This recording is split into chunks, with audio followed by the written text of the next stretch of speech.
changes based on planning staff. Could I give this to you guys? And I also have support from the neighbors.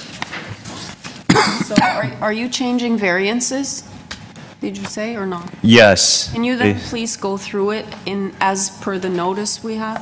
Okay. Thanks. So number one, the front. Sir, before you do that, and I want you to do that, but I think we should get the purpose of the application straight first. It says here to increase the number of residential units to 3. So you say there's already 3 units and there's no variance with respect to increasing the number of units. So I think we should change the purpose so we're clear as to what we're doing here. So you want to, as I understand it, you want to alter the existing 2.5-story detached dwelling by constructing a front basement, walkout, et cetera, et cetera. Is that correct? Yes. Okay. With So the third-story addition. Yeah, okay. To alter the existing 2.5-story detached dwelling by constructing a front basement walkout, a 2-story front addition, and a full 3rd-story addition with balcony. Is that correct? Yes. Okay. So perhaps you could, as Ms. Uman requested, go through these variances to tell us what changes you're looking for. Okay. So number one, it's the front yard setback. The requirement is 5.43 meter, and we have 3.94. All right. Perhaps you could just tell us the changes that you want. Oh, the changes. Okay. For number two, we're changing the building length of the 3rd story from 17.77 meter to 14 meter. So that removes the variance, doesn't it? Yes. Doesn't that remove the variance? Pretty much, yes. So just a minute. Is there any other part of the building that's 17.77 meters? Is it just the 3rd story that was that? No, the ground floor would be more than that. Okay, so we... But that's existing. Yeah, it's existing. Okay, so but just... So we don't need a variance for that? I don't know. Well, if the building is more than 14 meters long, you do not? Well, that's what I The think. variances usually apply only to the new construction.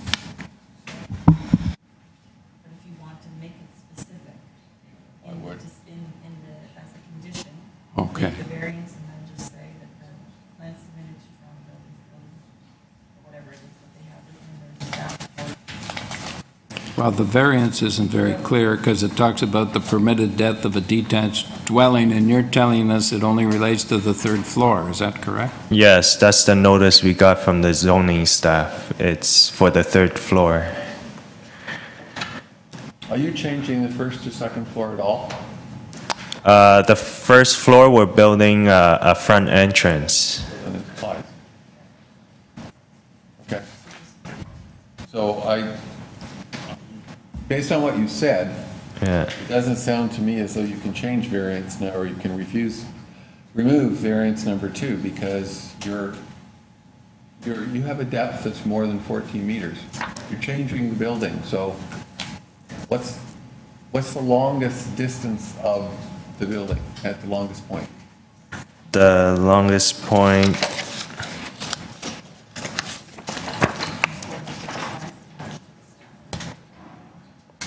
See, the concern I have is planning department has referenced plans that we did not circulate and that we've just seen.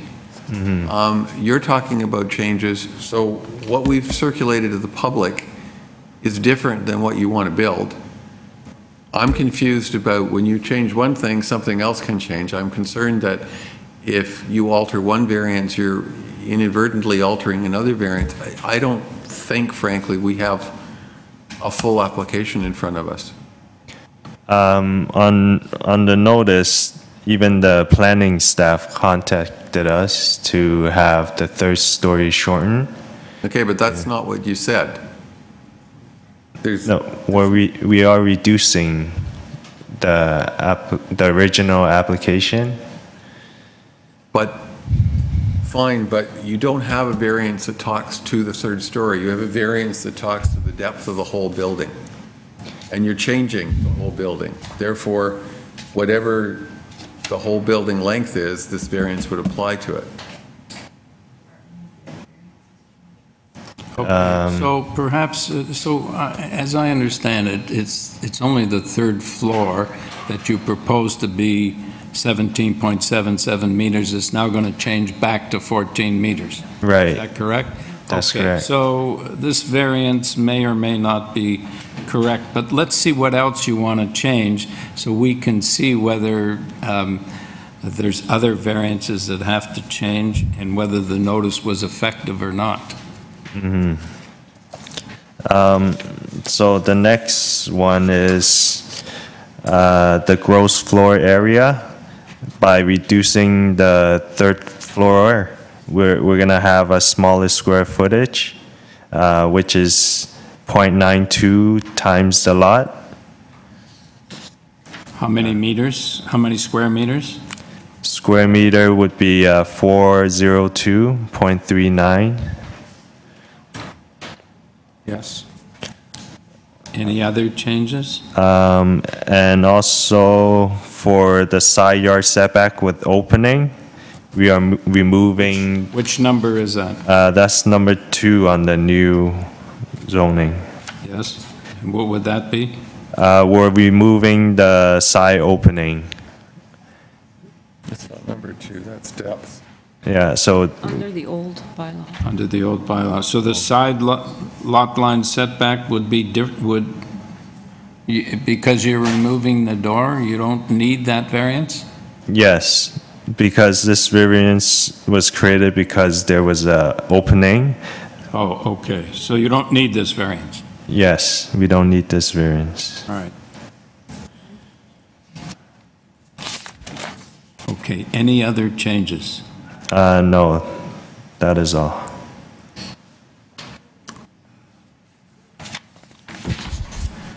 So I could also change number 5, GFA. 0.92. Yeah, number 5 under the old bylaw, it would be 0.92 as well? Yes, that would be 0.92 as well.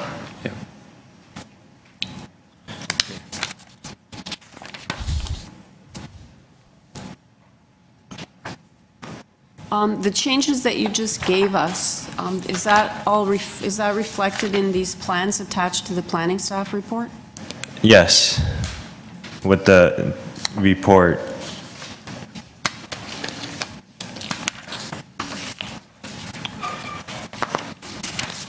Are there any And- further questions?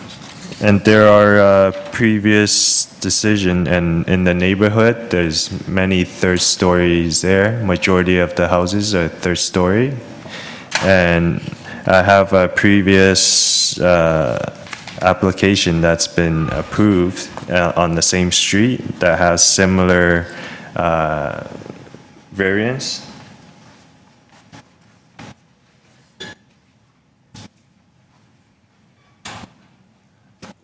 So that one has height and GFA and the length.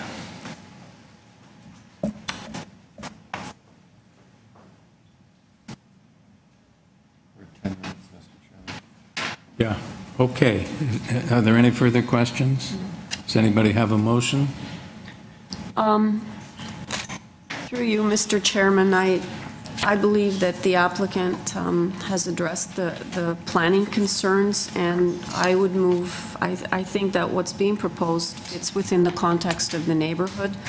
So I would be prepared to move a motion to approve the application, including the revision on number 5, chapter 10104040, bylaw 569/2013, to read .92 times the area for the square meters of 402.39, removing variance number 2 under bylaw 43886, and revising variance number 5 under bylaw 43886 to read .92 times 402.39 square meters, as well as including the condition outlined in the May 10th, 2018 staff report that has the plans attached, and the condition regarding the building length for the third floor being restricted to 14 meters. What does your motion assume about the second variance? It's going to be tied to the, like, the variance stays, and it will be tied to condition. What does it say, though? The condition in the planning report? No, the variance. The maximum building depth of a detached dwelling is 14 meters. The altered detached dwelling will have a depth of... It does, but On the then condition that the the third floor has condition- only 14 meter What does it depth. say, though? What's the number? 14. 14.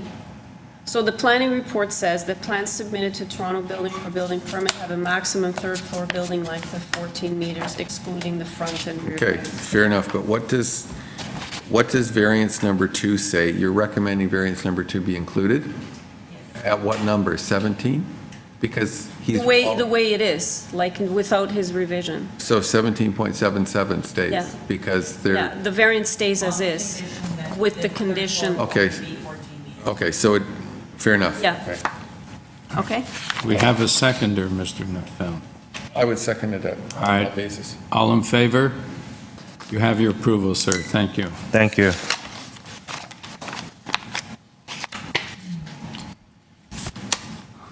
Number 9 has been deferred. That Number- gentleman that we held for the lady, he's Yeah. back. I don't know if he was Okay. on there. Right, a little, 6, I think it Yeah. was. no. Yeah, number 5. Number 9, 5 Carrie, is that you, sir? Oh, Oh, that's deferred. oh, that's I thought it deferred. was 6. 6? You were number you- 6, Palmerston, yeah, Yeah. number 6. Would you come forward, sir? Are you still in opposition? Are you going to be speaking? Okay. All right. Sir, so, So we don't need a presentation, because we already did it. yeah. So I don't, do you have any questions, Mr. Nipfeld? Perhaps you could advise us of what the concern was and have you made any changes, or is the application as we have in front of us? Through you, Mr. Chair, no changes have been made. There was an explanation, there was a concern that at the rear, there would just be a straight wall going up, and it was explained that there are projections at the rear, and that's glazed. You can see that on the floor plans. They're basically bay windows that project out, so it's not a sheer wall, and those are all going to be glazed. So with that understanding, there didn't seem to be any more concern. So, and we have a signed, yes, we have a signed approval from the adjacent neighbor. When I say adjacent, I mean attached The neighbor. attached neighbor. With certain things that don't affect the variances, No, and your client apparently has satisfied those. So if there are no further questions, yes, could we have your name, madam, and your address, just for the record? Sure, it's Jennifer Hunter. I'm the chair of the Seton Village Residents Association. My address is 66, that's 66 Vermont, Vermont Avenue. Did you get that? Yep, okay. Thank you so much. All right, so is there, do we have a motion? Mr. Chairman, I have initially some very serious concerns about the size of the variances. I think they're substantial.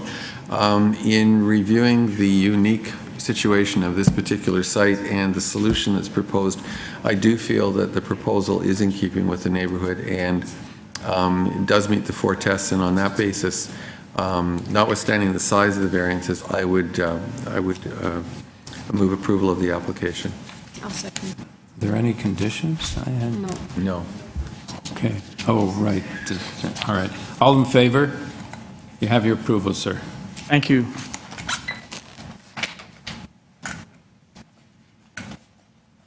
So, we go back to, what about 8? 8 Did we is deal with done, eight? 8's finished, Right. 9 is finished, 10 is held, 11. Okay. Number 11, 223 Liscar Street. The purpose of this application is to alter the existing two-story semi-detached dwelling by constructing a third-story addition containing a second residential unit, constructing a two-story rear addition and a three-story side addition. Before us, we have material submitted by the applicant and a staff report from planning. Your name, sir? Ian Cunha, I'm representing the owners, I'm the agent. Yes. So we spoke with staff, we made a slight change to the front elevation at their request. They wanted the third floor to have a bit of a slope roof. We've done that. It did not change any of the variances. We also have... Are those plans? Yes. Submitted? Yes. Are they with the staff report? Yes. Okay. And we also have a party wall agreement from the next door neighbor. So this addition will be built on the party wall, so that the next door neighbor at any time in the future, if they want to build a third story, half the wall is theirs. So we do have that. I think I submitted that with part of my application, but if it's not there, I have a copy.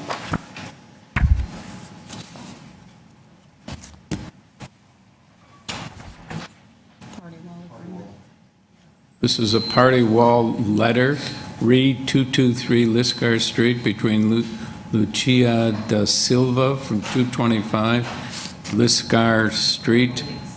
Pardon? Okay. And So when we apply for a building permit, we will have to apply for an administrative permit on behalf of the next door neighbor. sir,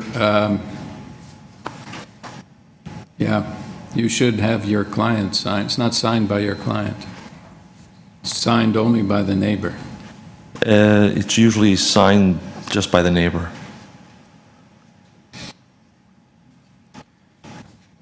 Okay, we'll file that.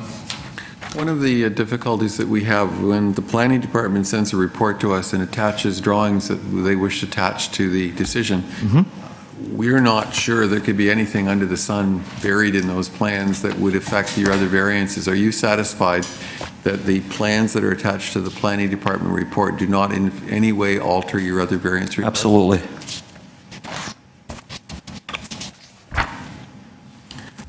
Mr. Chairman, unless anyone else has questions, I would like to move approval of the application subject to, and I won't reread them, the three conditions proposed by planning, which attaches the decision to the plans that are also attached to the planning department report. Second. All in favor? Have your approval, sir. Thank you so much.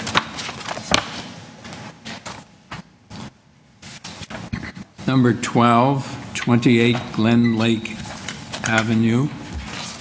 Purpose of this application is to convert the existing semi-detached dwelling to contain two dwelling units by constructing a rear three-story addition and to construct a new rear detached garage. We have before us in this application material submitted by the applicant and one form letter in support from 40 Glen Lake Avenue. Your name, sir? Good morning, Mr. Chair and the committee. I am Jim Wallace. I am the authorized agent on behalf of the owners of 28 Glen Lake today to request a number of variances to an addition to an existing semi-detached dwelling at 28 Glen Lake. Just for the clarification, the residents canvassed 11 letters of support plus an additional letter which was uploaded to the Application Information Center. Unfortunately, I do not have a copy with those, but our Committee of Adjustment administrator confirmed that there are 12 letters of support uploaded to the Application Information Center. But we don't have, at least I don't have in my file, I only have one letter of support. Maybe Anita can Pardon? confirm. Yeah. You want to see them? No. No, I just don't want to confirm see they're them. I there. want you to confirm that they're there. Can you? All right, while we're doing that, sir, perhaps you could go ahead with your presentation. Yes, Through you, Mr. Chairman, I will be glad to go through the variances. In regards to the citywide 569-2013, we will be requesting additional area of the building to increase the home to a total of 266.60 square meters. We will be seeking a variance for the depth where 17 meters is permitted for a semi-detached home. We will be asking for 18.16 meters. We are asking for a height variance of the exposed side wall, where the bylaw only allows 7.5. We are requesting 9.77 to the highest point.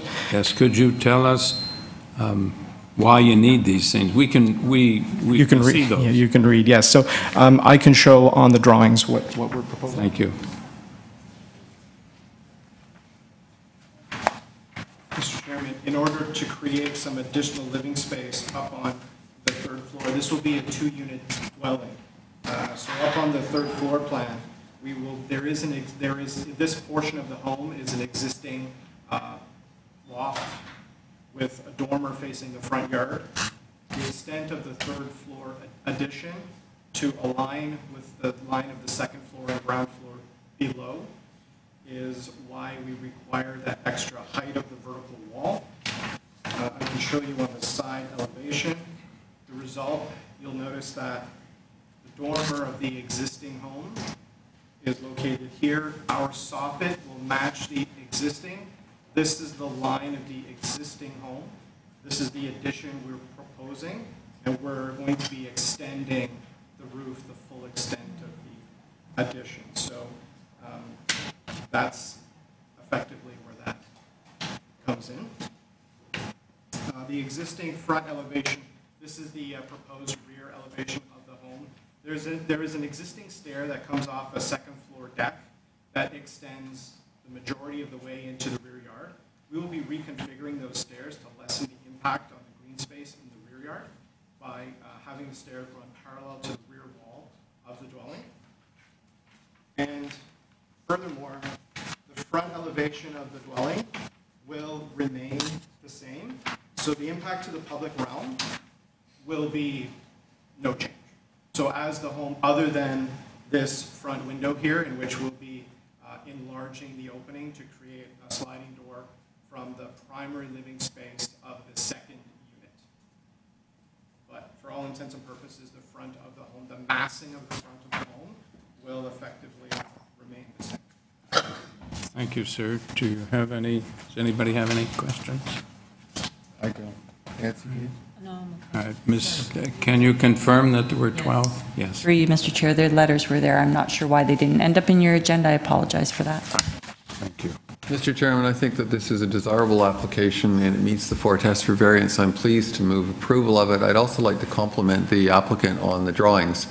For once, we've got drawings that actually explain what the person actually wishes to do in context. It shows how it relates to the adjacent semi-detached house, and that makes the evaluation of your application that much easier. Thank you. Thank you. I'll second. All right, all in favor? You have your approval, sir. Thank you. Thank you, Mr. Chairman, and the committee. Have a nice day.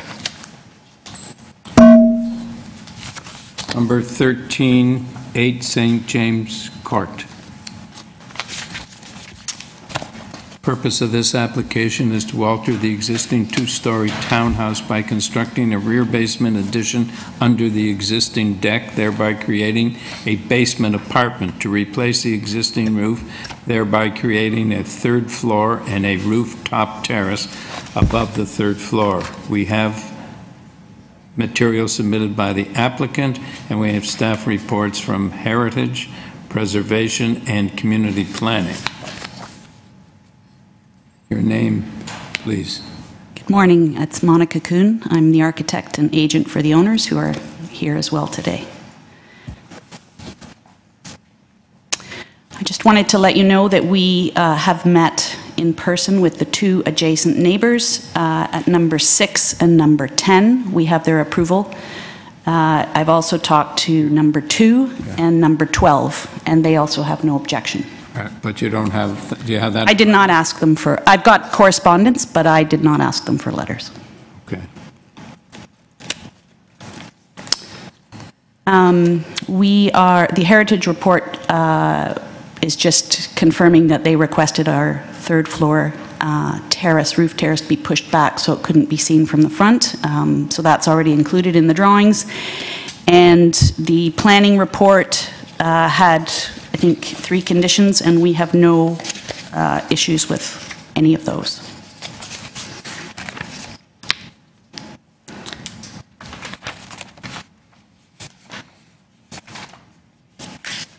I can go through the variances. There are a few, but some of them are existing and most of them are not seen from the public realm. So you need a variance from the bylaw as well relating to this development? Yes, so there is a site-specific bylaw that was put in place when these townhouses were developed. They were lots behind lots off of Wellesley Street. The block of townhouses were to be limited to 6 units, and with this legal basement apartment, there would be 7. And there was a total area for all the townhouses combined of 848 square meters, and we would be increasing that by adding the 3rd floor addition. So if we change that to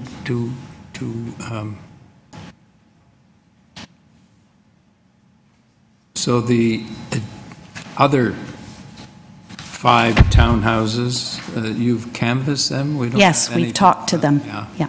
But they haven't given us anything in writing. I've got correspondence with them, and we've met with the 2 adjacent ones in person, so there is no issue. Could we see the I mean, is the correspondence definitive? Does it say we don't object, or what does it say? I mean, there's no letter in front of you saying that there's an objection, so it's, a lot of people don't like to put something in writing. They just don't like to be held to it, but... No, I appreciate that. All right, well... So I don't want you to put in a whole bunch of correspondence. There's nothing definitive from them saying we have no objection, is that Yes, correct? I have from number 10, no, from number, hold on, Michael Monk 12, we have no objection to what is being proposed. It doesn't seem to affect our sight lines in any way. I have from Pat Knight at number 10, thanks, Monica. This does address my concern. She had a concern about a skylight overlook, which we addressed. And then I've just got my records of meetings when I had them. Yeah. Phone call from number 2. Okay. Were they aware that the site-specific bylaw was being... Oh, yes. The letter that you have in your file that was sent to all of the neighbors went to all of those townhouses as well as the properties surrounding this development on Wellesley and then the 2 adjacent side streets.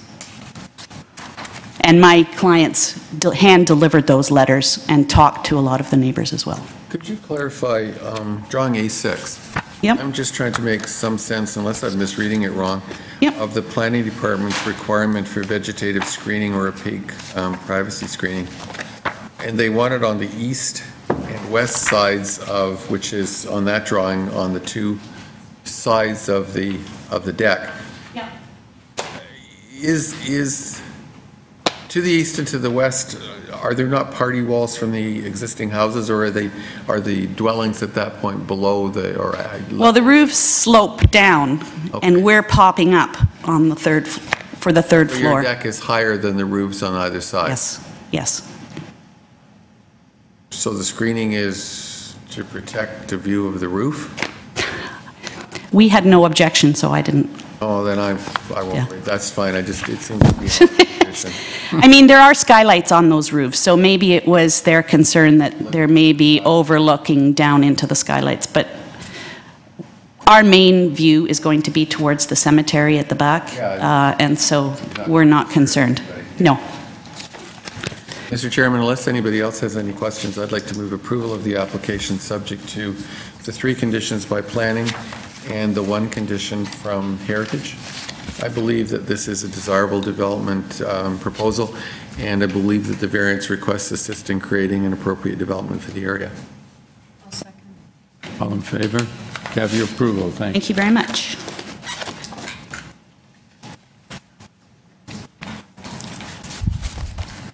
Number 14, 442 Russell Hill Road. Purpose of this application is to construct a new three-story detached dwelling with a below-grade integral garage. We have before us material submitted by the applicant, two form letters in support from 81 and 83 Dunlow Road, and correspondence and concern from the Forest Hill Homeowners Association.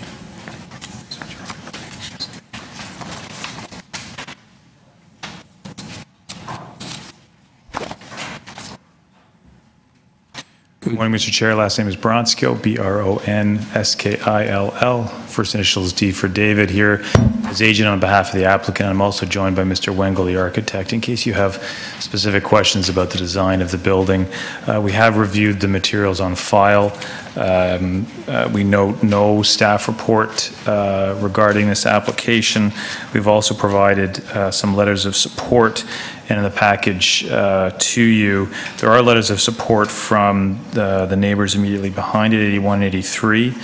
There's also support from the neighbor to the north at 444 Russell Hill Road, as well as the neighbor across the street at 24. And Mr. Chair, I'm in your hands. I know with the busy agenda, we are also aware of the letter from the Resident Association that basically gives what I would call a precedent concern in respect of the number. I'm happy to go through as many of the variances as the committee might like and do a presentation, but we're also happy to ask questions given that there's no one here, answer questions given that there's no one here speaking in opposition. I wonder, could you speak to the Forest Hill Homeowners Association letter? Well, you can read it, that they believe 86% is substantially larger than most homes on the block. Can you clarify, is there anything unique to this particular proposal or this particular site that would make the 86% not a precedent but a unique response to a site?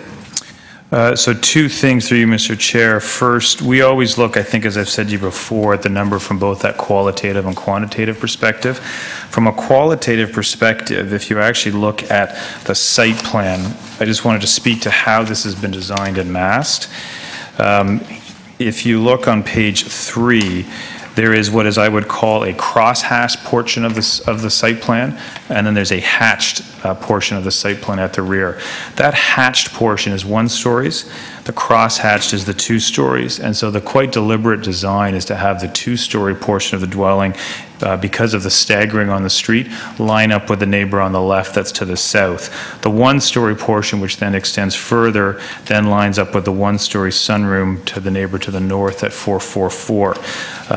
And so it's been then what I would call jagged back in terms of a transition to ensure that the bay window area for the neighbor to the south at 440 maintains, in fact, oblique or diagonal views, even though there will be fencing and hedging on those sides. So it's quite a deliberate design. The 3rd floor you can see is then the non-hatched area, quite small.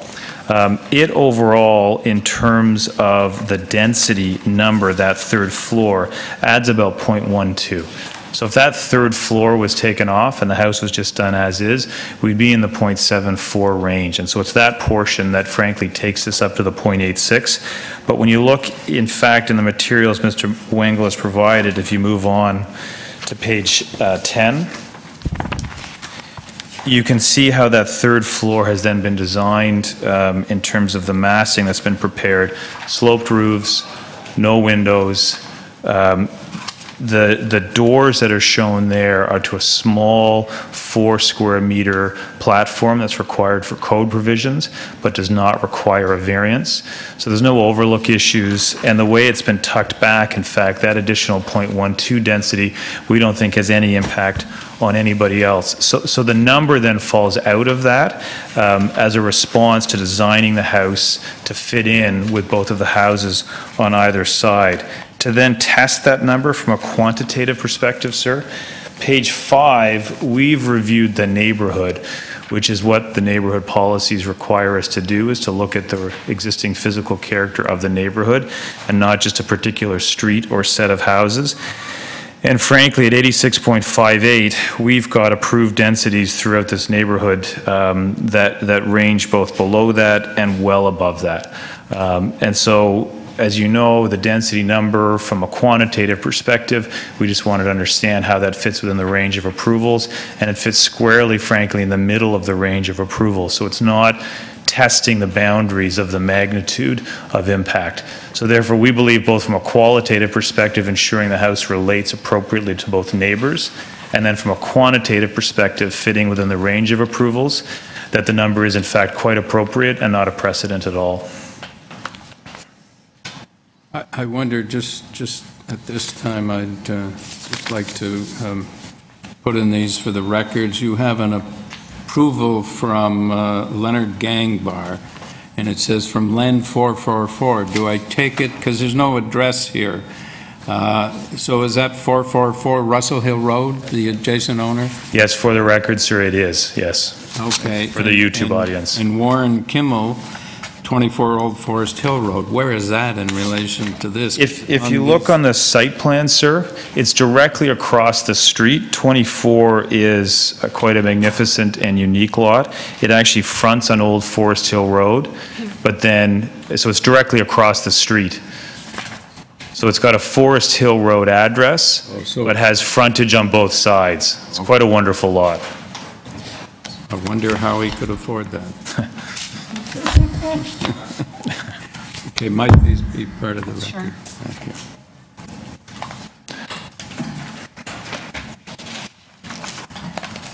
Are there any further questions? Through you, Mr. Chairman, if Mr. Knipfel, do you have any comments? Are you going to make a motion? I was going to make a motion, yeah. Go ahead. All right. Through you, Mr. Chairman, I believe that the applicant has provided us with a lot of information, particularly regarding the Forest Hill homeowners' concern. In their letter, they also spoke to that a lot of the variances were technical, and they really didn't have any issues with most of the variances other than the density number. But from what I see here, this doesn't set a precedent. I think that the design has taken the neighbors into consideration, and they've gone to great lengths to have minimum impact. So I feel that it meets the 4 tests and fits within the character of the neighborhood, so I'd be prepared to move approval. Mr. Chairman, I think Mr. Bronskill's argument citing the design of the building was convincing. I also don't think it creates a precedent, particularly because Mr. Wengel has configured the 3rd floor in a way so that the square footage is actually buried within a pitched, well, it's not a pitched roof, but behind a roof element, which I think is a good design solution. If you would accept that as a friendly amendment, I would like to add that the building be substantially in accordance with the elevation drawings that are before us, because I believe those elevations and the way in which Mr. Wengel has configured the building is critical to the success of the project. Yeah, I would be okay to incorporate that into the motion. With that, Mr. Chairman, I'd second the motion. Do you have no objection? None at all. All right, all in favor? You have your approval. Thank you. Thank you, committee.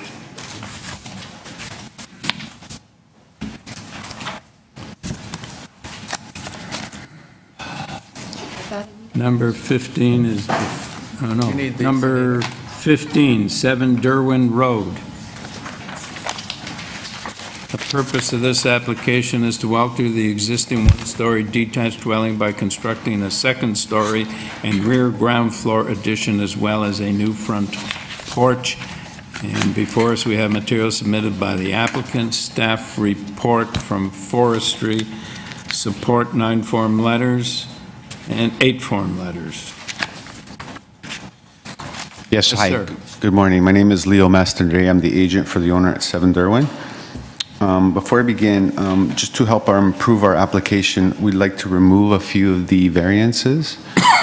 Just remove them completely. From the public hearing notice, number 1, addressing these exterior stairs, we'd like to remove that one. Yes. in the old bylaw, we'd like to remove the similar one, number 1, 2, and 3 to be removed. There was some discrepancy with the GFA between the old bylaw and the new bylaw. So in the new bylaw, it's at 76%, and in the old bylaw, it's 97%. So we've adjusted the drawings with the examiner to bring that to the same. So number 4 in the old bylaw will be revised to 0.76 as opposed to 0.97, and the meters would be 233.09. And by doing that little change, the coverage also came down a little bit. So on number 2, the percentage is 38.64, which This is 2 of the new bylaw. 2 of the new bylaw. Instead of 42.6, it's 38. 38.64, and it's 118.41 meters squared. And in addition to doing that, number 3 in the new bylaw is being reduced from 8.84 to 8.48. Sorry, can you repeat that one? Which one is that? Number 3 in the new bylaw, the height of the main wall is being reduced from 8.84 to 8.48. We spoke to the adjacent neighbors. We have Just a minute, sir. Number. The new bylaw, the first page. No, I know that, but I'm just saying, are there any changes? For example, number 6, permitted lot coverage, 35% was 40. Is that changed? No, that one stays. Okay. Are there any other changes? No, sir. Okay. What has that done to the drawings we have before us in terms of the floor plan, the elevations, what looks? Very, very similar. We just made some minor adjustments. Apparently, it's how the garage was taken, and that's why the GFA was considered in the old bylaw. The drawings are very, very similar in nature. They just minor adjustments. We have also decisions which are very similar in the area. You know, I just want to know, when you say so you say it's very similar, but have the revised drawings been filed? Yes, we revised our drawings. We submitted for new zoning review, and that's what came out of this. But because our zoning review, we never got it till May 6th, we didn't have time to bring it in. So we figured because it's all reductions and removal, we figured we would just remove it here today, which would help our application and it be more consistent with what's been approved in the area and very similar in nature. So the drawings we have in our file are not the drawings on which you're relying? Not exactly, but very similar, but I do have a copy of the drawings which have the changes, if you'd like to see them. But overall, you wouldn't really notice the changes because we just removed and reduced. But if you like, I could submit a copy right now, same one we submitted for the zoning review. Planning had no concerns as well. Forestry either. We've submitted an application to Forestry. So did you advise planning that you were making these changes in the variances? Aside from revised plans, did you advise them about the changes in the variances? Planning had no concerns with our original application. So we just reduced and removed variances in addition to what our original proposal was. On the survey site plan that you submitted with your application, it shows that the house to the south is a one-story, your property is a one-story, the house to the north is a two-story, and then the next one is a one-story. Can you tell me where there are other two-story? Because your building, as your own elevations show, is substantially larger than the bungalow that you've got on the property at the present time. Where are the other two-story units? I have. Can you put it on the overhead so everybody can see? Oh, that's for everybody. Handles, actually. Okay, thanks. So those are some are on. You're going to walk us through these, are you? Sure we can.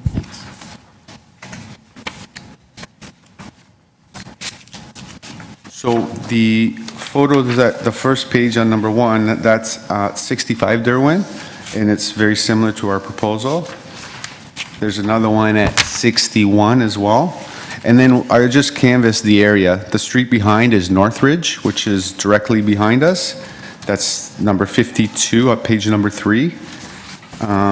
Page number 4 is again the street behind us at 72 Northridge. So the area has been consistent with what we're proposing. We canvassed the area and we just took some photos around the adjacent streets and on Derwin. And based on our submission, I think it is very consistent with what's been approved here at the committee as far as percentages and setbacks and heights. I also have examples of those as well, if you'd like to see them. Examples of what? The decisions of similar variances in the area. 6089 Lankin. This is my neighborhood, but not on the street. What are you showing us? Carl? What I'm trying to get a sense of is, do we have anything like this, which is a completely other character of the area? It looks like a semi. It does, doesn't it? I don't know whether it is. No, it looks like one single-family home. You may be right. It's got the garage. And it's quite large. That's my neighbor.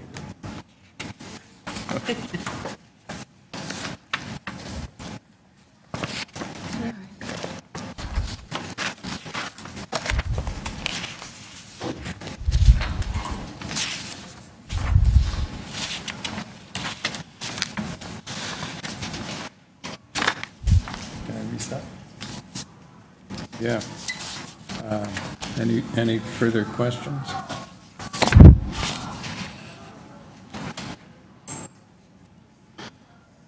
Just in terms of lot coverage, what's the average in the area of the? Lot coverage is averages around 40%-ish. I have a bunch to, if you'd like to see them, but it's around 40%. I've seen it as high as 50, between 40 and 50%. And the GFA goes between, have decisions between 76% up to 100%. 100%? 100, the whole lot? Actually, one has 117%, if you'd like to see it. Really? Yes, I would. Yes? Yes. I don't know. Oh, I guess. So this is our research we did. These are all 500 meters of the subject property. You said lot coverage, 117? No. Or floor space? Where is it? Which page would that be, sir? If I believe it's number.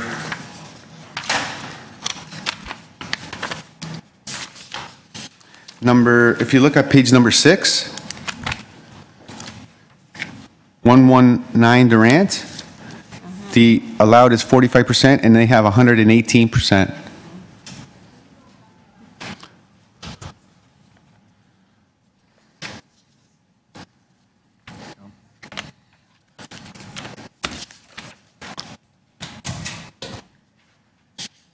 Okay, well,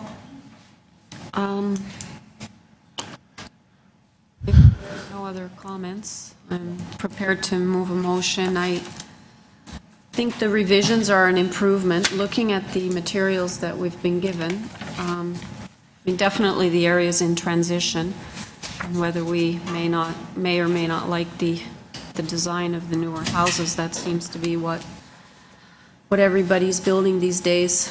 In terms of the numbers, definitely what's being applied for is existing in the area. So I would be prepared to move approval, including forestry condition number 2, revising variance number 2 under 569-2013 to read 38.64% for 118.41 square meters, revising variance number 3 under the same bylaw to read 8.48 meters, to remove variance number 1 under bylaw 6752, to remove variance number 2 and 3 under 6752, to revise bylaw 6752 to read .76 times the area of the lot at 233.0 square meters. Did you delete the first one yeah. under the new bylaw? Yeah, oh no, I think I may have missed that one. And deleting variance number 1 under 569-2013. We have a seconder? No. You can second. I can second it. If you I have some concerns that we're not provided with the revised plans from planning. I wouldn't want to get them today from the applicant, but since they, all the changes are reductions, I'm going to second the motion. So, all in favor? All opposed? So, 2-1. You have your approval, sir. Thank you. Have a nice day.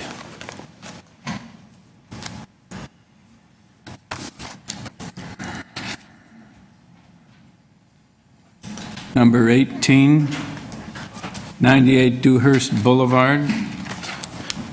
Good morning, Mr. Chair and members of the committee. Just one moment, sir. The purpose of this application is to alter a 3-story semi-detached dwelling by constructing a rear 3-story addition, a front 1-story addition, and a detached garage. We have before us material submitted by the applicant and a forced signature petition in support. Your name, sir? My name is Sean Tusi. I'm the office principal at Mimar Architects, Inc. Okay, can you tell us about this application? Sure, Mr. Chair. So the proposal you have in front of you is a basically a 2-story rear addition. I know that the description says is a 3-story addition. The reason is that we're modifying the existing permitted attic space, changing the front look, and that change is triggering to be counted as a 3-story because the renovation basically is happening on all 3 levels. Otherwise, it is a rear addition where it marks in the site plan. I'll speak a little bit louder, Mr. Chair. It's one of those applications that probably helps a lot by kind of showing things. So that's the 2-story we're adding at the back and the deck. As well as we're adding that little porch as you see at the front. So there is a currently existing wood staircase leading to the house. There's no landing, so basically you get to the last step, you have to open a door. It's creating, you know, a lot of issue coming in and out. So we are proposing that landing to be added, and the closure is basically existing. So that is triggering some of the variances, as you would, my bad, that's the subject. Let me just grab this so I can, yeah, so that's the subject property. So that enclosure have been there probably at least for that 15, 16 years that our clients has been living there. And if you look at it, this is the streetscape. It's very consistent with what is happening in the neighborhood and what you would see across just the immediate properties, as well as what is very typical. So we also have some variances related to the garage at the back of the property to access through the lane, which is the red mark. I'll try see if I can zoom in. So zoom, I guess tell it does the zoom. There we go. So if you look at it, you will see the actual garage is at the back. So this is the subject property, the red mark. There is an existing sort of an older garage, I believe, there, which they're rebuilding it. It is very consistent with what the immediate neighbors have been doing, and what you would actually see it very consistent in the neighborhood. So the variances are caused by the 2-story addition at the back, the porch, I guess the landing we're adding at the front, as well as if you look at the elevation, I believe it's here. So that bay window So that bay window on the third floor that we're basically making it larger. There is an existing one, if you look at the picture. There is an existing one. We're basically modernized the look of the house, which is again very typical in that neighborhood. That is triggering the third story you see otherwise.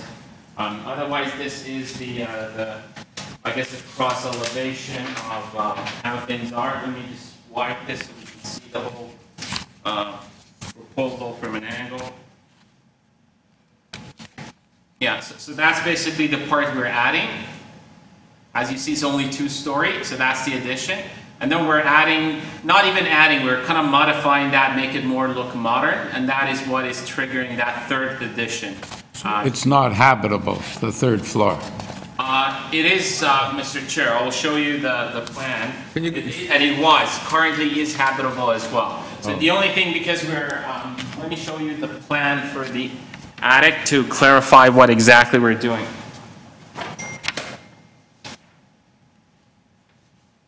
So currently the third floor attic is habitable. The only thing is that we're changed to make it a little bit more efficient. So this is actually the attic plan. Before, the stairs would oddly come up from the middle, which wouldn't quite make sense. So while this is all existing, we modified this to a little bit more modernize it. If you look at the dotted line, let me see if I can kind of tell it this. Okay. So the dotted line shows the existing. So basically we're kind of following the same footprint a little bit wider to show it more modern. And then the stair that used to be here, we're actually moving it here. So, so these are the changes that we're doing to the attic. Can you go to the front elevation again, please? I'm going to zoom this. So the top pitched roof is the existing roof, and the only thing that's changed is that the dormer is a little wider. That is correct. The dormer below that, the window is a little wider. Yes. And below that, all you've done is you've put a little landing and stairs out from the enclosed porch. Yes. Okay, what's the big black line? Just to modern it, we're kind of getting a frame, like a metal, I guess the fascia, we're widening the fascia, just going around it. So it's going around the edge of the sunroom? Exactly. Thank you.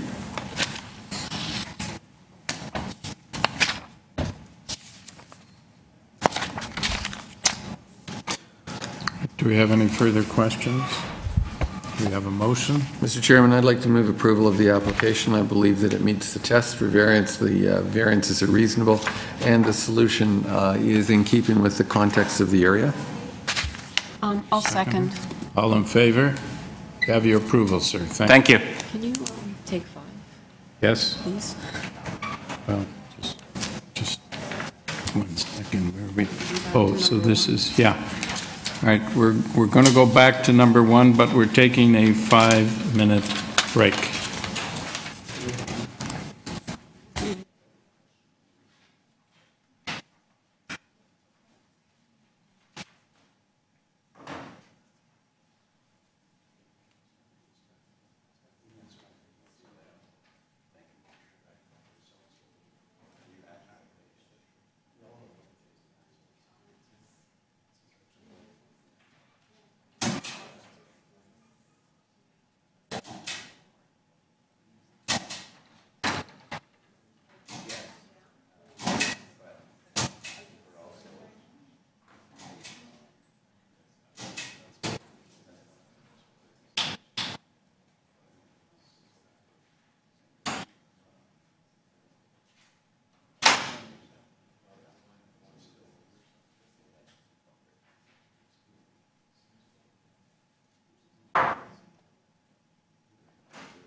Okay, we are now dealing with number 137 Wolverton Avenue.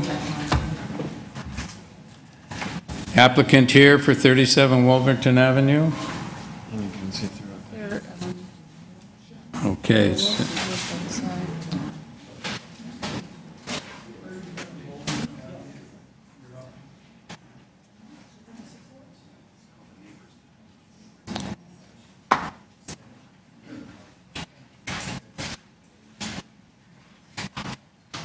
The purpose of this application is to alter the existing one-story detached dwelling by constructing a complete second-story addition and a rear ground floor deck.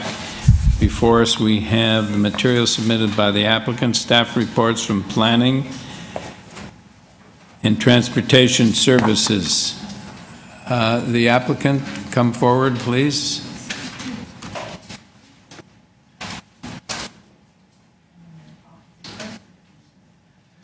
Good morning, Mr. Chairman, member of Committee Adjustment. My name is Saeed Mahboubi. I'm the architect of the owner of the 37 Wolverton Avenue. Okay. Will the opposition come forward and sit up here and the... Resolved everything. Has everything, well, opposition come forward and we'll ask them if they resolve. Yes? Are you the spokesperson? Has everything been resolved? Oh, okay. Yeah. All right. So, sir, just tell us about this application and we'll... Yeah, is a...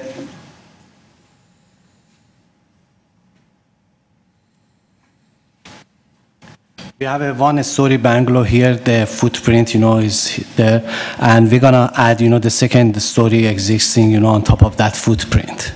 Because of that, we need the variance, for the setback on the north side for instead of 0.45 to 0.50, and on the south side instead of 0, we need for 0.45, and we have 0 on the property line.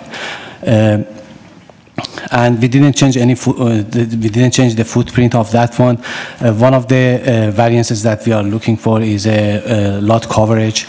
The existing lot coverage is 52% right now. By eliminating, the front porch and the exterior stairs, we actually decrease, the lot coverage to 49%. But still, the lot coverage is existing. Okay. And so, sir, can as I see it, the only real issue and subject to what is the parking issue. Correct. And as I understand it, the application's a little confusing because it says zero parking spaces will be provided, and then you ask for a parking space in the front yard. So as I understand it, you're going to convert the existing garage to living space, and you're going to leave the driveway where your client probably has been parking and now wants to have that designated as a parking space. Is that correct? Correct. And part of the problem is that driveway is partially on municipal property. Yes. Is that correct? Yes. Okay, so assuming that we approve it as a parking space, that doesn't mean your client can legally park there, as I understand. You still have to make application to be able to park on municipal property. Correct. We need to get, the Chapter 918, permit for the off street parking space. We know that. Okay. Yeah, we are. So can you tell us, you say that the issues have been resolved with the neighbors? The issue with the neighbors is about the height of the building. But we don't have any variance of the height, but, we agree with the neighbors that, on this side, we lower it down, 1 feet. But it's kind of agreement between us, it's nothing, So it's not a variance? No.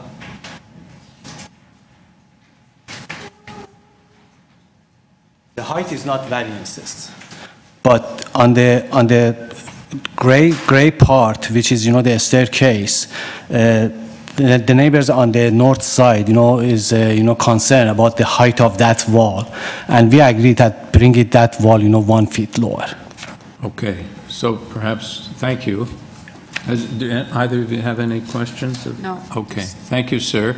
I just want to hear from the neighbor that there's no opposition. Perhaps you could come to the podium, give us your name and your address, and advise us whether you're the spokesperson for all the neighbors. Yes, my name is TEY Talukdar. I'm the owner with my husband of 39 Wolverton, which is just to the north. And I am here with a neighbor from 35 Wolverton, and we've agreed that I will speak. Okay. So yes, our position had been that we had concerns with the height, and we felt that they should have requested a variance because it's a flat roof. And so we discussed this matter. We thought the maximum height should have been 7.2, but in negotiating it, they have agreed to bring back down the that one part of the house that's closest to our house by a foot. Okay. So we were fine with this, yes. And the other neighbors have no further complaints? No. Okay, thank you very much. Do you have any comments about the parking? What's the condition of parking on the street? Do people tend to park on driveways leading to garages, or it looks from the information that we have in front of us that the property immediately to the north doesn't have any parking, and it doesn't look like the property to the south has any parking. So I am immediately to the north. Okay. We have a driveway. And you park on the driveway? Yes. Most of the houses, I would say, park on the street or on a driveway, some of whom have a garage. Okay, and do you have either in the back or on the permit, side? Do you still have an operating garage? I do, yes. You do, okay, so you're parking in front of the garage, but legally you have a garage space for parking if you, okay, and that's normally the standard on the street? I would say so, but... Okay, no, just generally speaking, That is the case where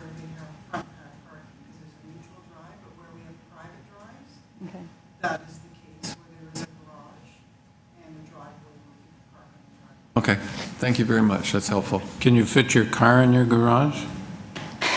I can fit one car. It looks like a double garage, but we also have a pie shaped, so I can fit one car. Okay. All right, thank you very much. Okay. I don't think we need to hear from you anymore, sir. Just gonna show the garage, the existing garage that, is 2.79 in the front and 2.06, at the back, and 5.08, and it's a pie shape, and no car, can park in that garage except, the smart car or Fiat, 500. Yeah, thank you. Okay. We have a motion?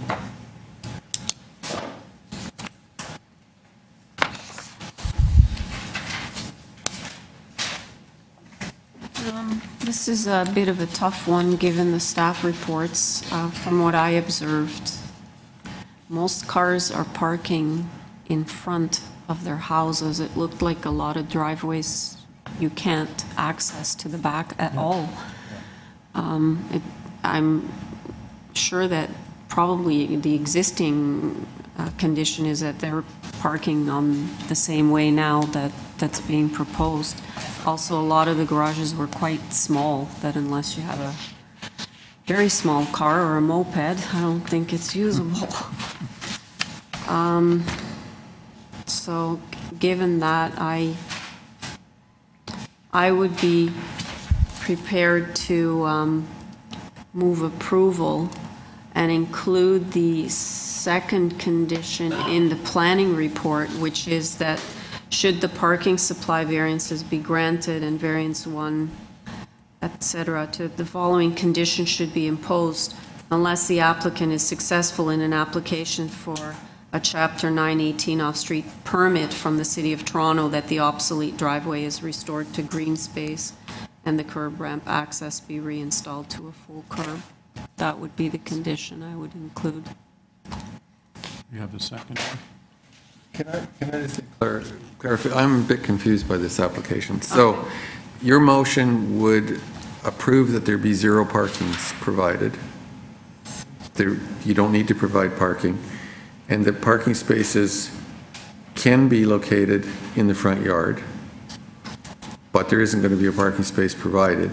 Right, but they'd still, if with this condition, as the applicant said, they would still have to fulfill this, like this application condition under Chapter 918 for the off-street parking, right, which would be in the driveway. But if they can't get that, if they're declined.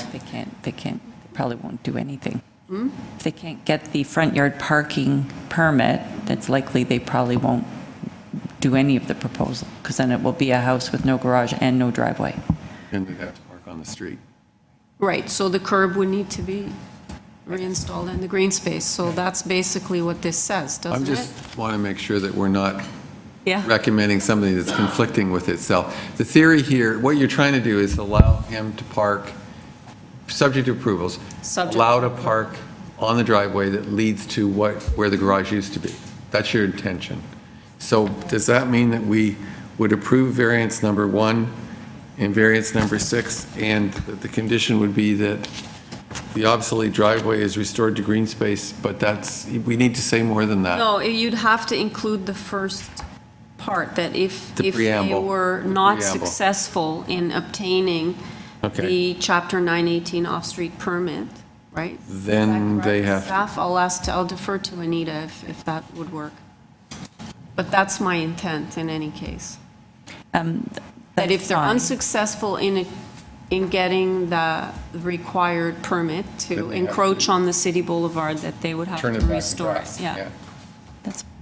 Okay, as long as that's what the motion. I'm not sure is. if there's a different way to word it, but basically, I think you have to include that first part, like if they're unsuccessful. Right, so they would, the condition would be that the applicant has to apply for under that section, and if they are not successful. Yes. Yeah.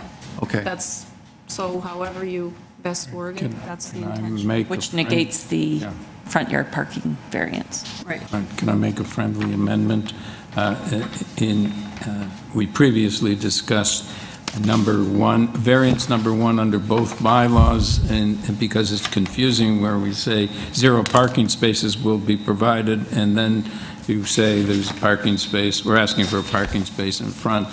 So I think number 1 under both bylaws should be, as suggested by Madam Deputy Secretary Treasurer, should provide that in this case, the required parking space will not be provided. Is that acceptable? That's clearer, yes. Sounds better. Okay. So your bylaw is, your motion is changed. You're seconding the I motion? second the altered motion, yes. Okay. All in favor? You have your approval, sir. Do you know what we did? Yes. Okay. Almost. All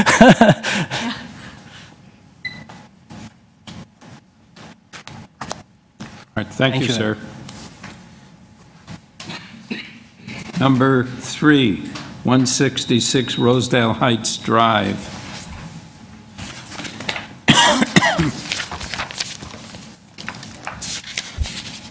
Purpose of this application is to construct a new 2-story detached dwelling.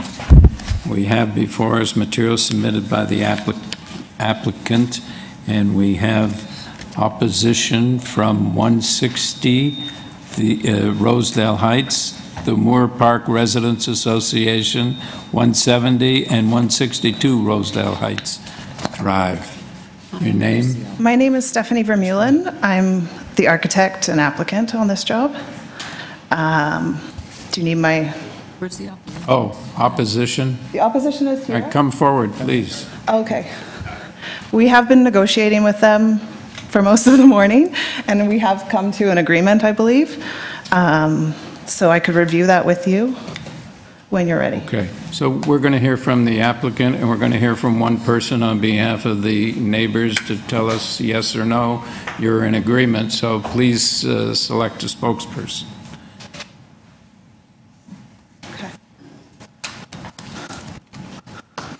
Okay. So we've spoken with all of the neighbors. I believe we've come to an agreement.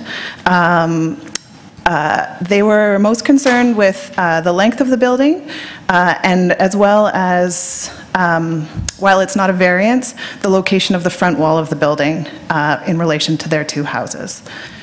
So what we have agreed upon is to step the back of the house back by 4 feet, or a little over 4 feet, 1305 millimeters. Is this your revised? This is a sketch, but I can outline how the variances would stay the same or change. So the only variance that we would actually change to make the agreed sketch comply is to reduce the length to 18.4 meters, which is number 2.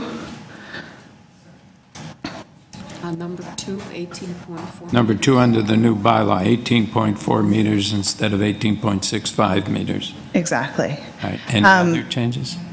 And no other changes. The FSI would stay the same, and the side yard setback would stay the same. So how would, were we to approve a revision that satisfies what you've negotiated, what would that be? We'd have, there's nothing in here about what you've talked about. You've talked about a setback of particular distance or length. The length. The no, length you said would length, but you also said that the concern was the setback of your building relative at the to front. So Yeah. you're pushing your building back further. Further, which isn't a variance because What's your we were from the front. I don't actually know because You have it comply with the. We need to reference Yep. what you've agreed to. Okay, so the front yard previously was 5.58 meters.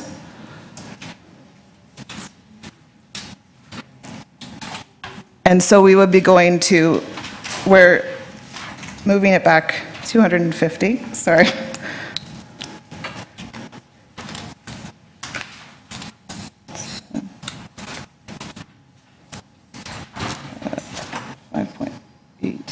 So it would be 5.83, which isn't a variance. But So that's not a variance. yeah, it's, You- we were complying before with the minimum front yard. And now you're even more in compliance. Exactly. Yes. Okay, thank you.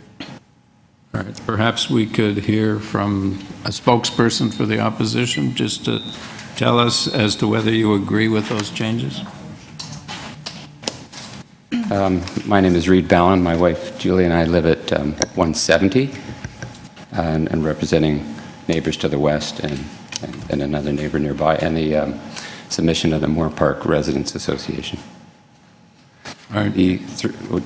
So were the changes you agreed to accurately represented by the applicant? They were. The significant change that we felt was helpful to our original submissions is the agreement by the owner to step back floor number 2, the second floor only, which you can see in the drawing, that satisfies our both neighbors' challenge with the light and privacy. So the second floor steps back, as noted here, more than a meter.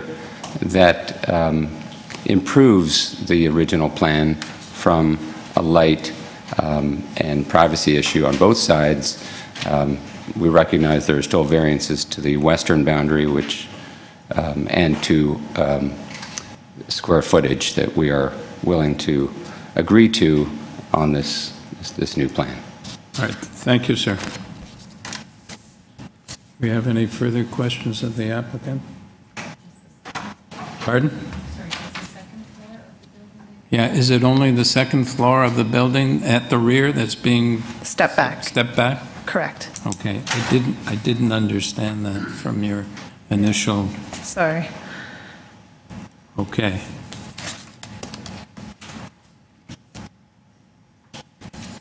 We have a motion? So I'm confused. The 18.4 meter length that you referred to is the length at The ground floor. of the ground floor. So the second floor would be a 17.11. Okay, so length. there's nothing in your variances that refer to that. No, but if we get the FSI, then we can't make the second floor larger. But were we to reflect the agreement with your neighbors, Yeah, we could make the condition subject to the second floor having a depth not greater than, Yep, and the front yard setback being not less than, right? yeah, that would be fine. What would the numbers be that I'd put in that condition? The length of the second floor would be 17.11 meters. Yes? And let me double check the front again. I'm trying to figure out on your survey, but I can't, it's so small, I can't figure out. I know, yeah, I have a little bit larger here. I believe it would be 5.83. Should I just grab it? Double check.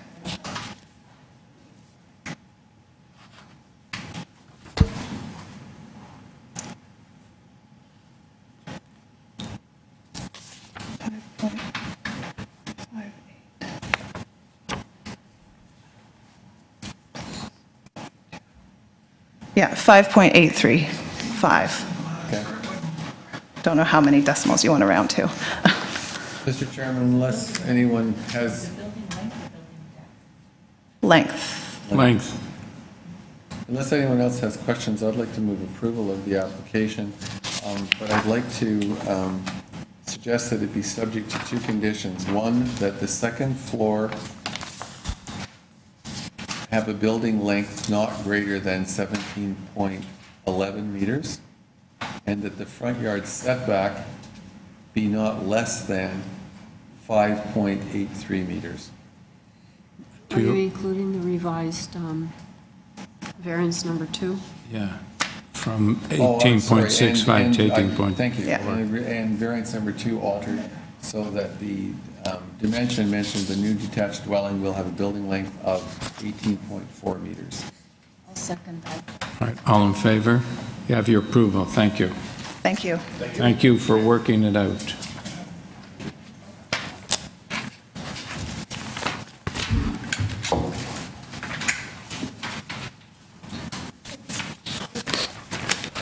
Number 10, 74 Northridge Avenue.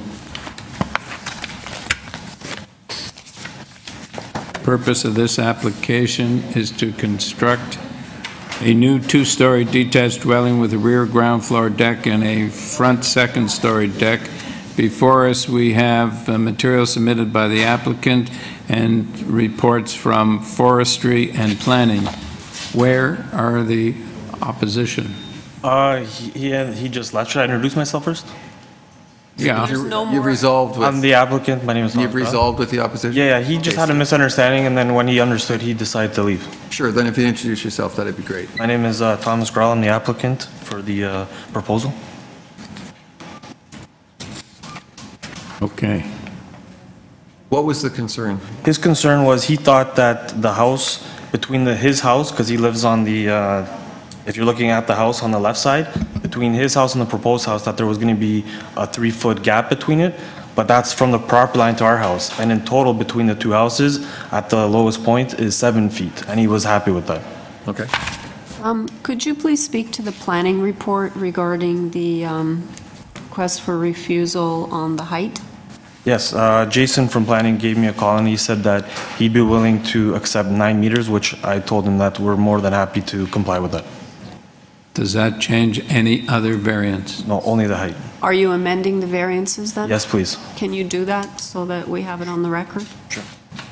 So variance number 2 under the new bylaw will be changed from 9.26 meters in height to 9 meters? Correct, and also it's repeated on number 4. 4 under the old bylaw. The old bylaw, yes, and that would be a height of 9.26 meters to 9 meters. Correct. Okay.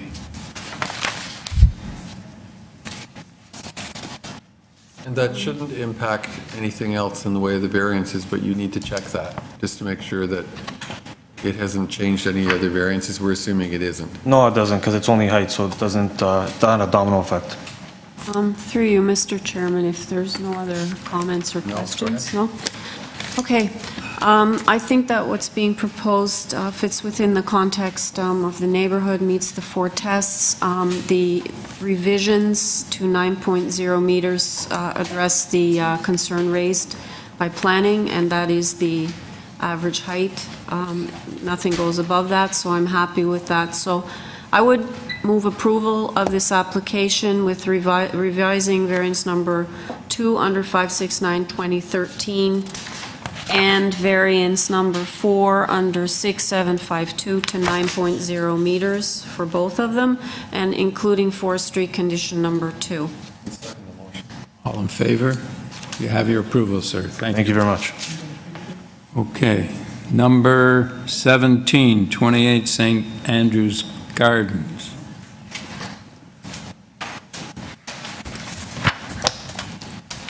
Purpose of this application is to alter the existing 2.5-story detached dwelling by constructing a rear 2-story addition and a rear yard detached garage. Before us, we have materials submitted by the applicant, email correspondence from Heritage Preservation, report from Heritage Preservation, opposition from 26 and 12 St. Andrews. Well, I'm only dealing with the written material. Thank you. Hello, I'm Peter Higgins of Peter Higgins Architect Incorporated. I'm here representing my client who was not able to come, Fiona Liu. In her place is her friend, Ruanne. We've hand-delivered 11 packages to the immediate neighbors. We've met with 3 neighbors.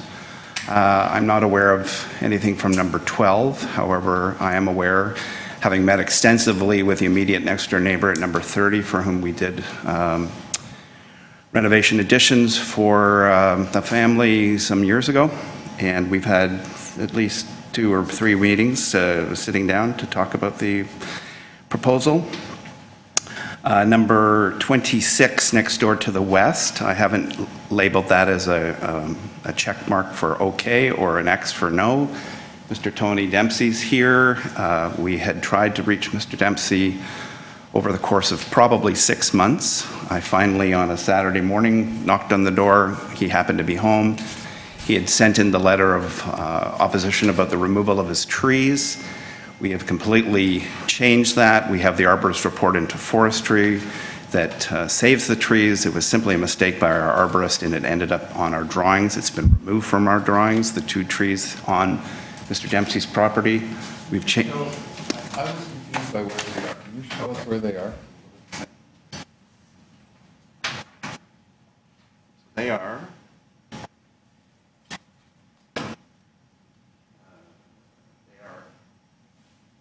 Here, apple, and there's an elm there. So our drawings now say they are to remain.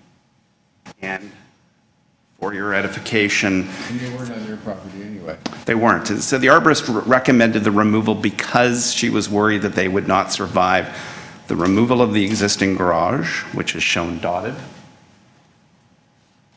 here, and the construction of the new garage, which is opposite the elm tree. So I have had words with my arborist and told her never again should she do that, because my staff simply put it on our drawings to remove these trees. I missed it.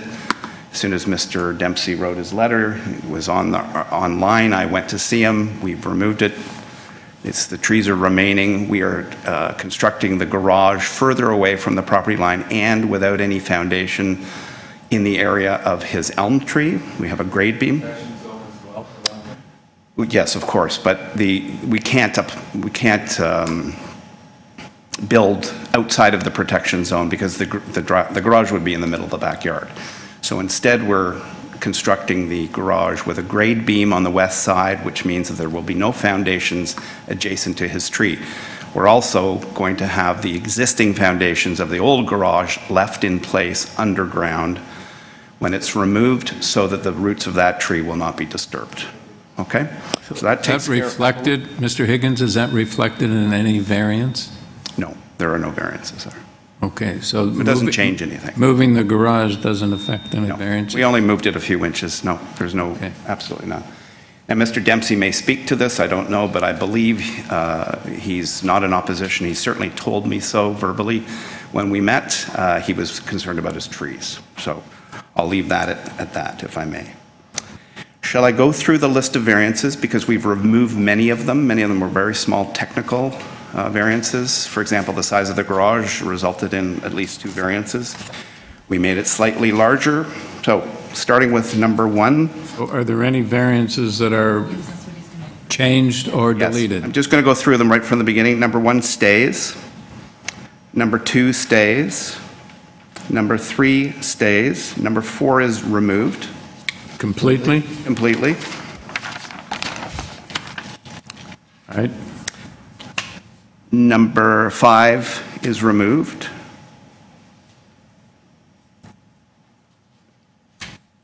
Number 6 will be modified, and I'll speak to that in a moment. If you would like to put in the number, the modified number is 0.79, and the area would be 351.9 square meters. Carrying on, number 7 is removed, and number 8 is removed. Those are all under the citywide bylaw. Under the Toronto bylaw, number 1 is modified to reflect a reduction in the area to 0.79 from 0.9, and that is 351.9 meters squared again. Number 2 is modified in that the number should read, and I'll start with the 0.26 meter portion of the altered detached dwelling exceeding 17 meters in depth will be located 2.44 meters instead of 2.3 from the west side lot line and 1.1 meters from the east side lot line instead of the 0.97. So we shrunk the addition and we moved it away from the corners of the house. 1.1. We did that for the east neighbor because they were concerned about the proximity of the addition to their house. We also did it because we've had 6 months of dealing with Heritage, and only recently have they signed off, to my knowledge, because they were insisting on a side setback along the driveway side. And number 3 So is that's removed. the only change to 2? You didn't deal with the 2.4 portion? The 2.44 is where it's set in on the driveway side, the west side? No, it says the 0.26 meter portion. Yes. Then the next sentence is the 2.4 meter portion of the altered detached Oh, I dwelling. see, yes, I beg your pardon, yeah, they remain the same. That's the one-story addition at the back, which is a breakfast room. It stays in place. Right, thank you. All right, So any changes to 3? 3 is removed. Okay. Now, I would like to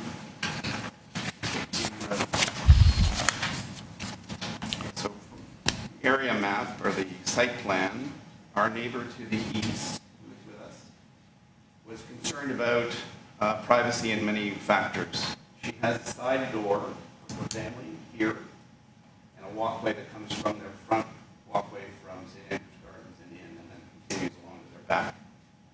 And we have designed the house and we have designed it for many, many, many months now to try to work with Heritage. Let's do that, these are so big. Is there any way to lift this up, Anita, to expand on the drawing? Oh, there we go, you know how to do it. Great. Thank you, thank you. Okay, so my discussion with the neighbor has to do with the fact that this is a heritage area and we can't touch the front entrance. Given so, we have a driveway on one side, we have a front entrance that can't be changed, nor the bay windows. It results in a very small room on this side, because obviously with the front door we have to maintain a hall. That's this tiny music room. The principal rooms, dining room and living room, are on the wider bay side. Our neighbor to the east has asked us to move our mudroom, which is here, because it's too close to her side door that I just noted earlier. That side door doesn't go into the mudroom, it goes into their staircase up to the main floor and down. Ms. Nibbard's mudroom is at the back of the house in this corner. We can't put the mudroom here. We've tried many times. It just absolutely messes up the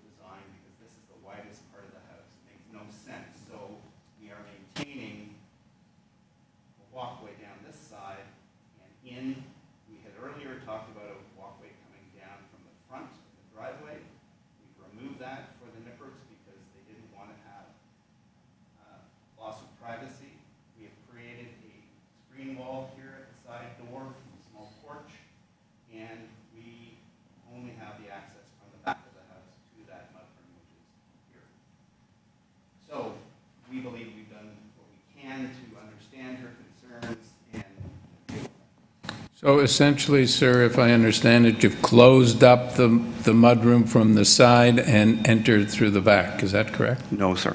No, I wish this was like North York, where I could stand right beside it.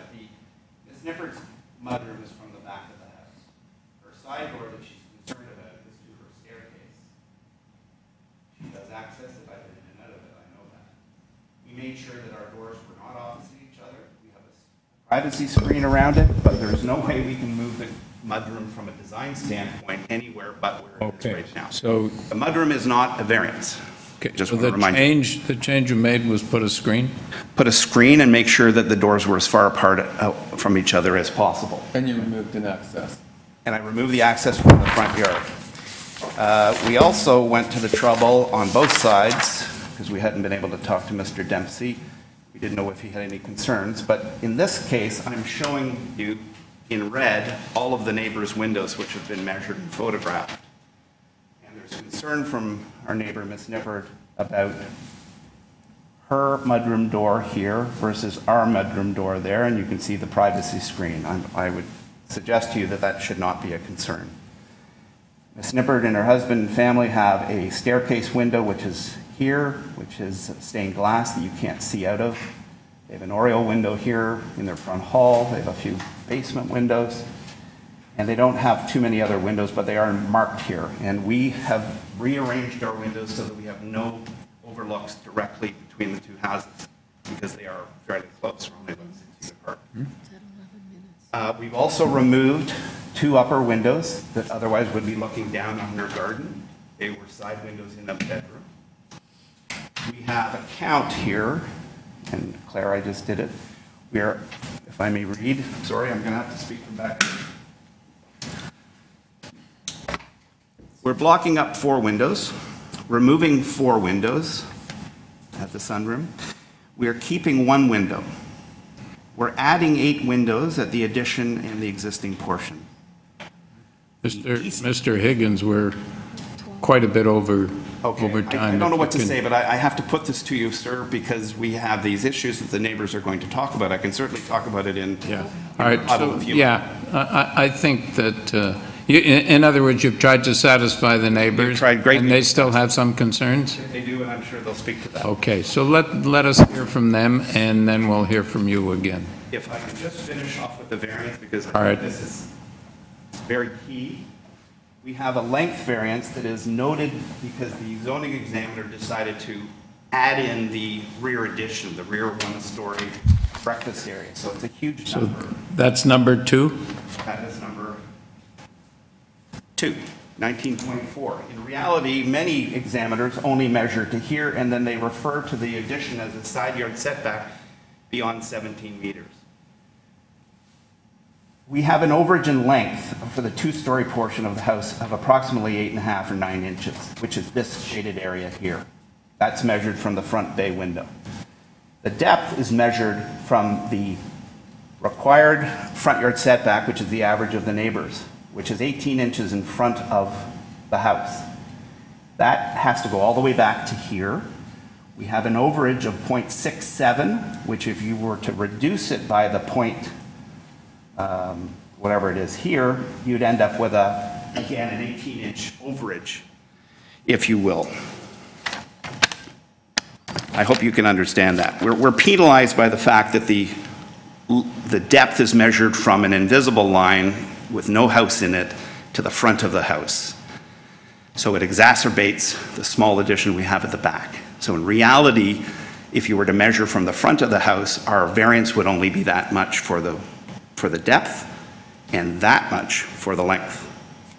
Can I just clarify one other thing? You also have heritage conditions that limit what you can do on the front elevation and the side, or just the front? Front and both sides. Both sides. That's what's taking so much time. Okay, thank you. So very quickly then, a few other points. We have removed windows, as I said, removed this attic decorative dormer window.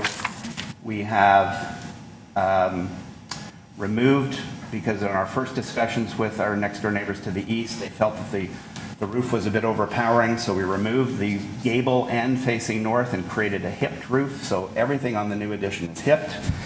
In terms of the height overage, We're lining up with the top of the existing house. We're not allowed to go beyond that, so that results in an overage under the new bylaw. But we're way below. We're 2 meters below what you could build under the Toronto bylaw. Way up here. It went off the page. The other thing to point out is that we have sidewalls that are well below the 7.5 allowable. The new addition has sidewalls of 6.84, which reduces the mass. And why don't I leave it at that and let the opposition speak, and then I'll speak back, if that's okay, unless you have questions for me. I will ask them later, sir. Thank you, sir. All right. So, are you the spokesperson for the opposition? All right. Are you going to speak for Mr. Dempsey with respect to his trees as well? I think the tree issue is resolved. Okay. All right. It's resolved, right? Resolved. So my name is Claire Nippard. I live at number 30 St Andrews Gardens. So we really appreciate, I know Peter Higgins has worked very hard to try and alleviate some of our concerns, but the original plans were so big that although they have come down, there are still 3 major variances that affect the size, and that is the depth, the length, and probably most importantly, the density, the floor space index, which is still above. And I know my neighbor is concerned that it's just not in keeping with the neighborhood. She has a picture from her property that shows the back of the houses, the lot line, and the furthest away porch is mine. So if you see that, the property between us, which is the one in question, will extend past the blossom. So it really is making a big change to the neighborhood. And that has issues of being overlooked, not just for me, but for all the properties. So that's my number one concern, that it's not appropriate. That's taken from number 24. This is from my to west of the property. And you're looking in what direction? I'm looking eastward. Tony is east of me. The property that is being renovation is east of him, and then Claire is east of the last one. Yeah. Yeah. Sorry. Yeah, so. Yeah. Could you give us your name, please, madam? Sorry, my name is Lisa Campos Azes, Campos space AZIZ. And I'm at 24 St. Andrews Gardens. Okay. So this extension of the 28, is that a one-story extension beyond, or is it more? It's a 2-story extension just past the garage line, and then there's the 1-story breakfast room addition beyond that. Okay. So how many, your floor space index, what's the floor space index of your house? Do you know? I don't know. I know it's not as big. Okay. All right. So that's the prime concern. From a more personal point of view, as Peter mentioned, I do have a concern about privacy and being overlooked by the net new windows. And Peter's worked very hard, and he has taken away some of the proposed windows, but we still have a net gain of a number that's being debated, but it's a minimum of 3 and could be more. What, and they look windows? directly. 3 windows that overlook your... A net gain, at least. I think it's more. Peter says 3, I'll go and review that. But it's a minimum of 3 windows looking directly at my property. And that excludes the entryway, which obviously is a concern for me, because traditionally in the neighborhood, everyone has that access point to the west side. So this flouts that tradition and moves it to the east side. Just to put your points in perspective, could somebody draw an A1 on the overhead? A1? Yeah, because you indicated you have concerns with the length. The length, the depth, and the density. So the question is, what are the graceful area, length, and depth in the neighborhood? Well, you saw the picture. Carl, could you Yes. stand on the other side so we can Your see? main concern then is anything that's extending beyond here?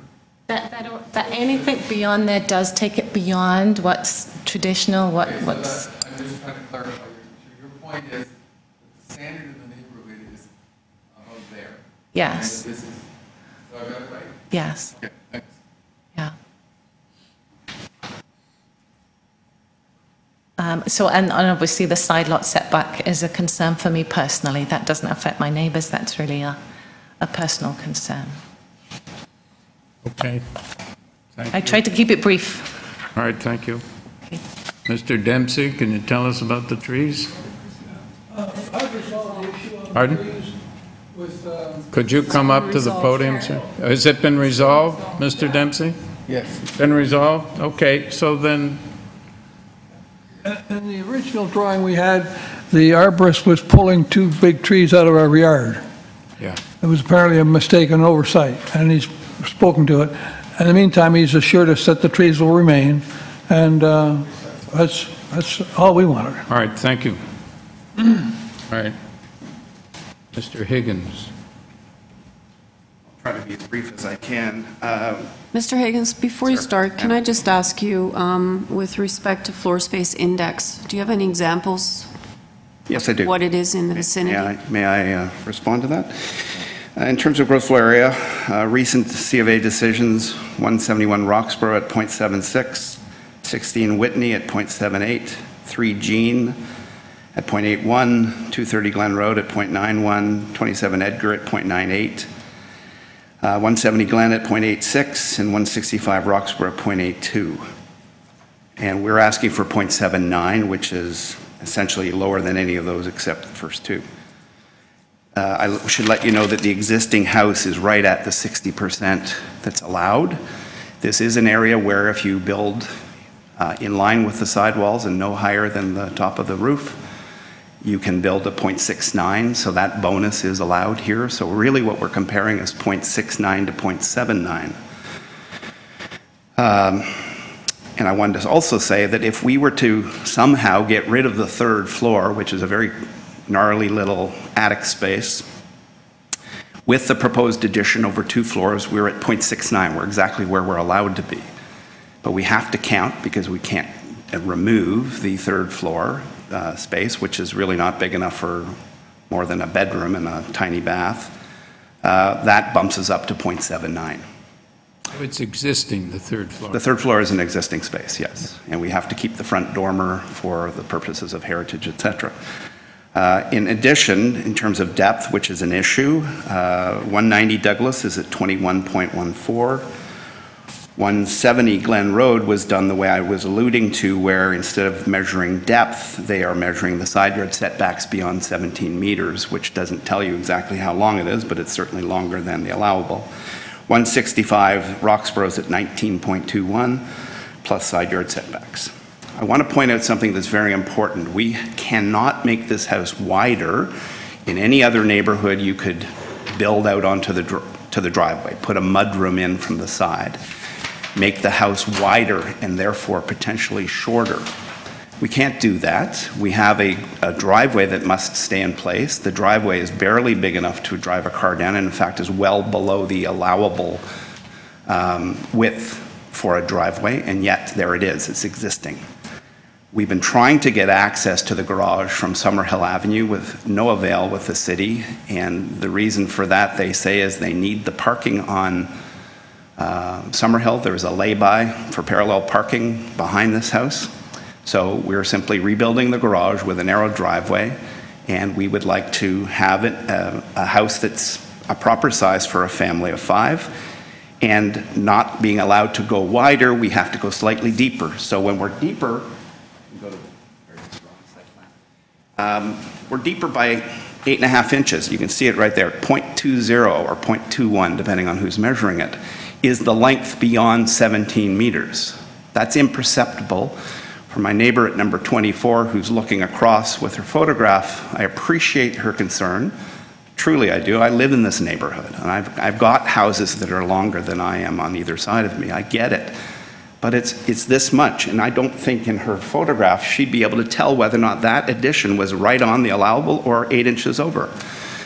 The one-story addition is just that. It's 1 story. It is low. It's been kept low. There's no, we took away a pitched roof on it. It's now a flat roof. There's no balconies, and it has a 0.67 overage to the allowable depth. And as I said, we have this, we're hurt at the front of the house by 0.22 that is, and you can see the double lines at the front, we have to measure from in front of the house for depth.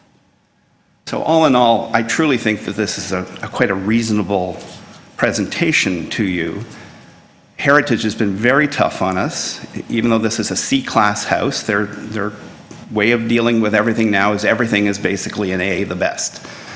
I don't agree with that. However, we did get a deal with them by setting the new addition in 4 inches on both sides, and they were concerned about all sides, including chimneys and blocked up windows.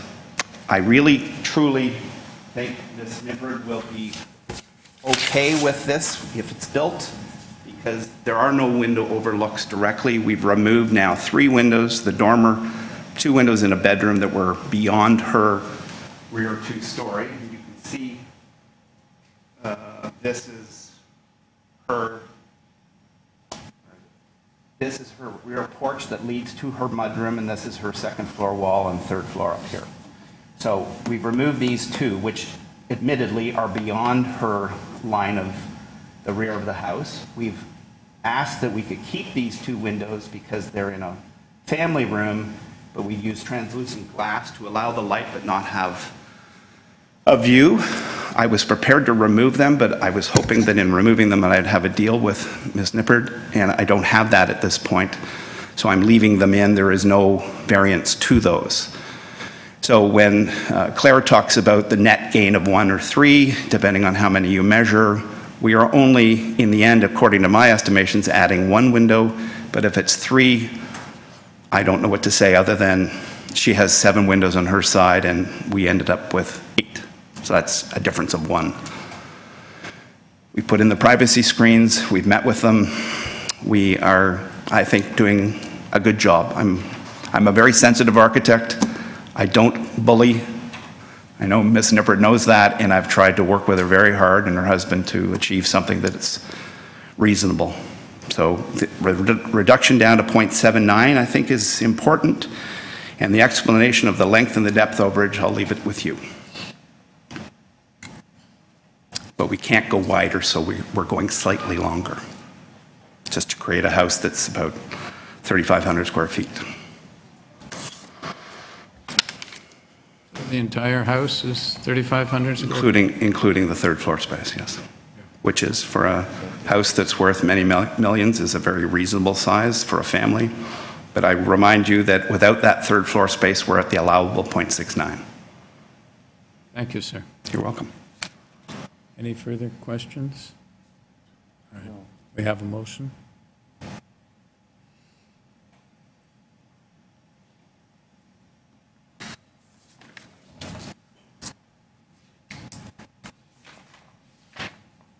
Well, I will start by saying that it sounds like a lot of time and effort has gone into this application. I've heard the concerns of the neighbors. I've heard all the things that Mr. Higgins has outlined. I think that the removal of several variances and the revisions certainly make it look a lot more palatable on paper anyway, because look, there were quite a number of variances before. From what I can see, the houses in the neighborhood are quite large. There's the curve on the street as well, so they're a little bit staggered. I truly feel that's what's being proposed is in keeping with the character of the neighborhood, and I don't feel that the variances are unreasonable. So including the heritage condition, I'll be prepared to move approval. Seconder. Oh yes, as amended. I'll go through, do you want me to go through the amendments? So, no? Okay. So as amended with the removal of variances and the 3 revisions. Seconder.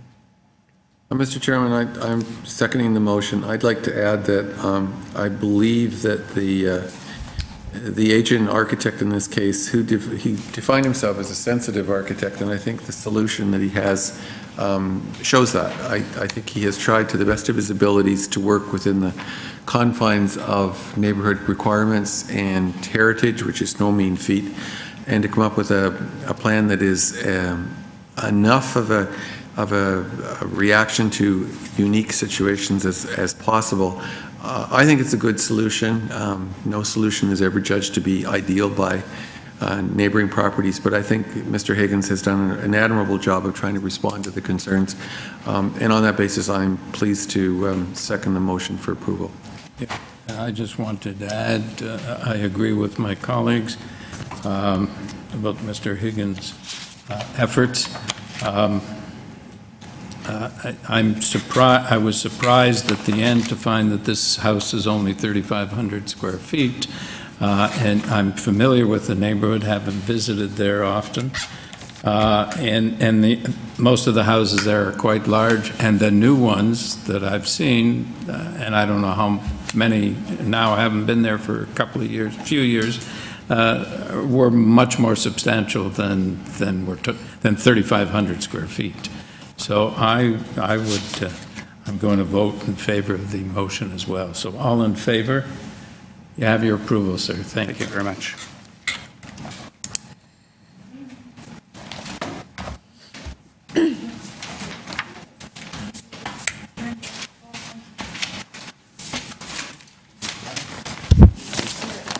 My cousin used to live. Pardon? My cousin used to live on Second.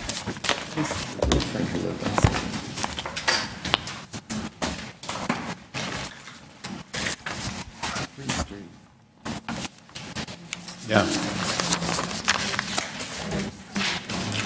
What's he going to do with the garage? He's got a garage that he can't get down the driveway, and he can't access it on summer. He lives on the side.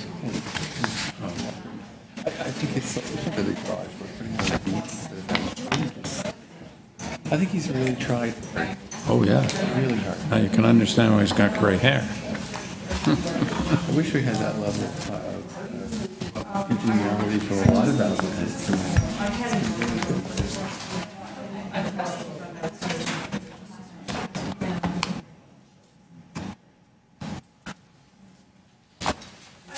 I'll go run back.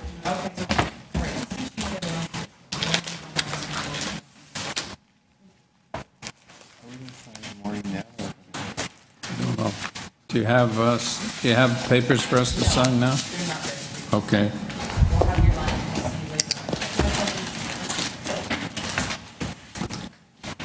I think I had to give Mr. Higgins a little more time to explain what he was doing. Oh, absolutely. He was over. No, but- he's done so much. Yeah.